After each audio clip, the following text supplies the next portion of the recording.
అలాగే మాడిపోయినటువంటి బల్బులు ఇంట్లో లేకుండా చూసుకోవాలి. ఎప్పుడైనా బల్బు మాడిపోతే వెంటనే ఆ బల్బు తీసేసి కొత్త బల్బు పెట్టుకోవాలి. ఆగిపోయిన గడియారాలు ఇంట్లో ఉండకూడదు.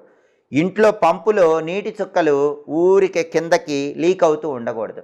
ఇంట్లో నీళ్లు లీకేజ్ ఎక్కువ ఉంటే, పంపులో నుంచి ఒక్కొక్క డ్రాప్ నీళ్లు పడుతూ ఉన్నట్లయితే ఆ ఇంట్లో డబ్బు నిలబడదు. ఎందుకంటే శ్రీ మహావిష్ణువుని నారాయణుడు అనే పేరుతో పిలుస్తారు. ఆయన నారములు జలముల్లో ఉంటాడు కాబట్టి ఆయన నారాయణుడు అంటారు. అలాంటి జలము ఇంట్లో వృధా అవ్వకూడదు. పంపులో నుంచి డ్రాప్ బై డ్రాప్ నీళ్లు లీక్ అవుతూ ఉండకూడదు.